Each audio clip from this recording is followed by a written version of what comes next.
Hi everyone, my name is Abby and welcome back to Black Equity. So today's video is going to be a part 2 of selling your home yourself without a realtor. And in this video, I will be focusing on how to list your home on the MLS and giving you all the details that you need to know to set your home sale up for success. In my first video, I spoke about all the things that you need to do to prepare your home for listing. And if you haven't watched that video, go over quickly and watch that video. But if you have and you are at that stage, this video is for you.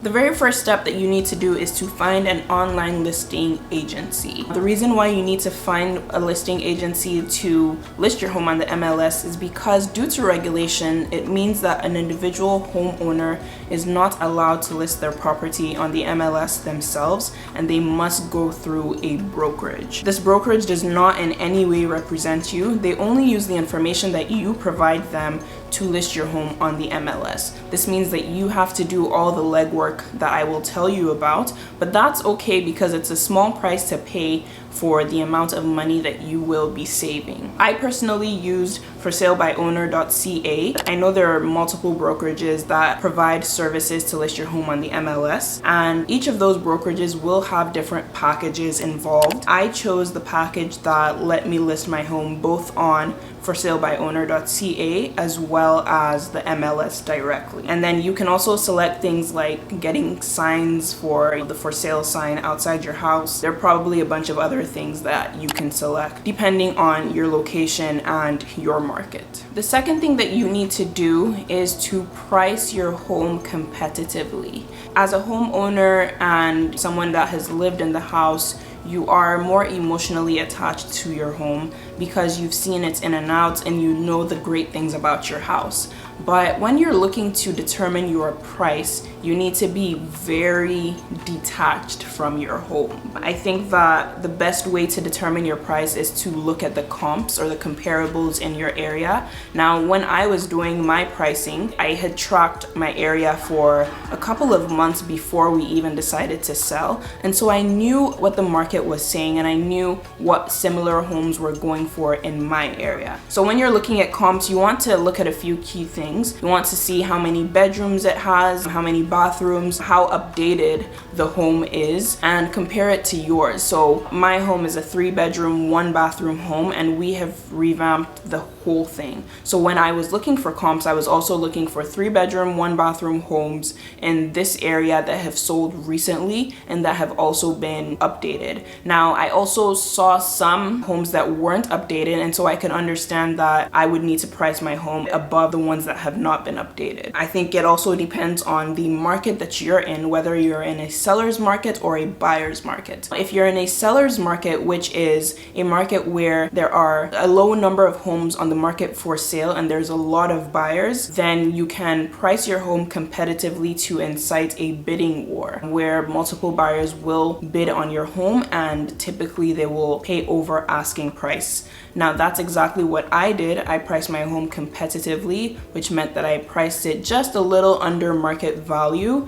and then I had a lot of buyers come into my home and have multiple offers on the property. This is very different if you are in a buyer's market where there are a lot of homes and buyers have many homes to choose from. I would say that you should read a little bit more before you determine your price. Read a little bit more about these strategies and also keep track of homes in your area so that you know how long homes are on the market for before they are sold. If you find that homes are on the market for a long time, you might be in a buyer's market and you might need to adjust your strategy. But if you find that houses are getting snapped up within a few days, then you might be in a seller's market and you can have a strategy for that. Now, the third thing that you need to do is to gather information about your home. And what I mean by this is you should know how many bedrooms and bathrooms that you have. You should do the measurements so that you can know how big each room is and the overall size of your home, as well as the overall size of the lot that your home is sitting on. If you're unsure about the specifics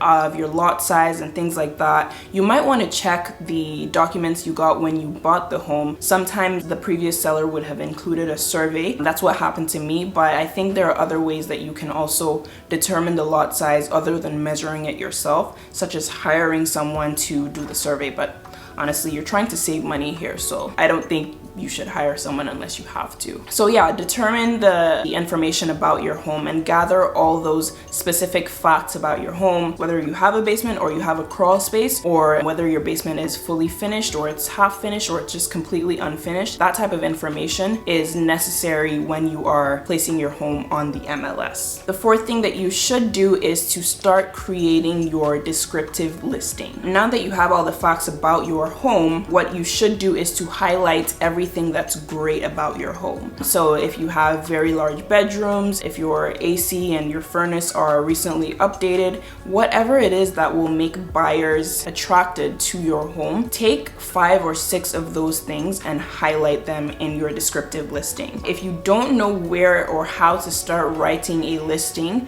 you should go on realtor.ca or realtor.com and look at other listings on the market currently and see how they have listed it. They usually have a lot of buzzwords or key phrases. Those are the kind of things that buyers are looking for, and that's how you can get some inspiration on how to write your listing. One other form that you will also need to fill when you're listing your home on the MLS is the seller's disclosure form. This is a disclosure form to say that you are not aware of anything, or you are aware of things that are wrong with your home. Major things such as construction flaws or a flooded basement, if your roof is sinking, things like that need to be in the seller's disclosure, and you need to be as honest as possible. If you don't know something, obviously you can't put it in there, but if you do know something, then that's the place that you need to put it in. If you have any questions about the specifics of the seller's disclosure when you're filling it out, I would say that you should contact your lawyer. Always have a real estate lawyer with you or on your team, because they can save you from a lot of stress. And I think that's the one major thing that you should do is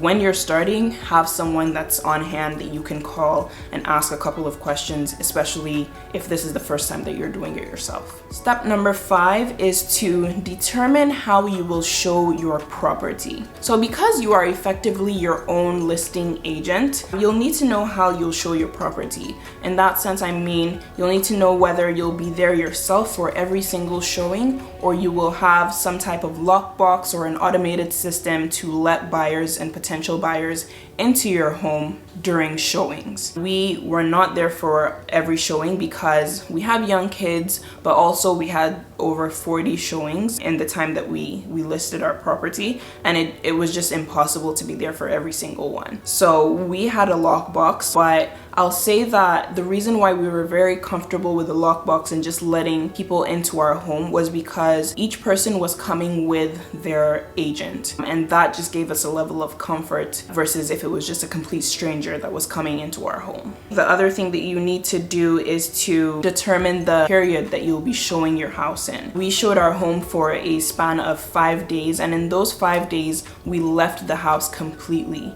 The reason why we did this is because we wanted the house to be in showing ready state and very presentable for every single showing. If you're living in the house, and especially if you have young kids and you're still in the home, it's very easy for things to get messy really quickly, and when people are coming in and out of your home, it can get very tedious to keep tidying up or putting things back together. So I would say determine the amount of time that you will be showing your home for, and then if you can, leave the house completely for that period of time until the house is sold. Now here's a bonus point. On buyer's agents, what you need to do is to determine what you will be compensating them, if you'll be compensating buyer's agents. Now I say if because now that you're selling your home yourself, it's really up to you whether you want to cooperate with any agents at all. I've seen a few cases where people did not cooperate with agents, and that meant that they did not pay any type of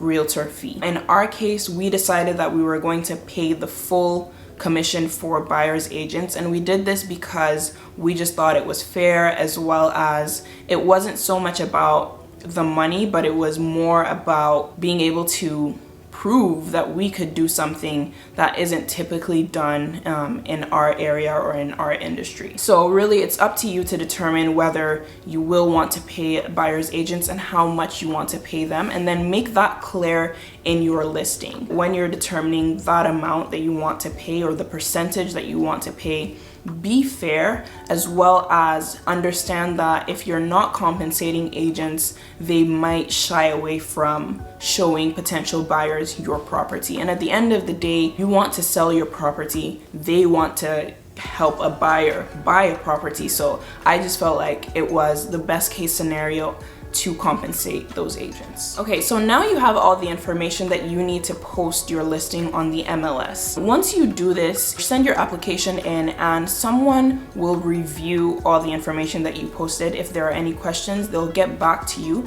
But if your listing is good to go, then you should expect your listing to go live within 24 to 48 hours or whatever their standard business day policy is. Once you have your listing live on the MLS, then it's time to start dealing with calls and dealing with buyer's agents, as well as negotiating your sale. And how do you do this? You're gonna have to watch my next video, because in that video I'll be talking about how we dealt with calls, how we organized the showings, as well as the offer deadline that we set, how many offers we got, and how we negotiated our final closing price. All right, so I hope you've enjoyed this video. I hope you have learned something from it. If you have, please like this video, please subscribe if you haven't already, and share this video with your friends and your family, because I trust that someone out there will need this video.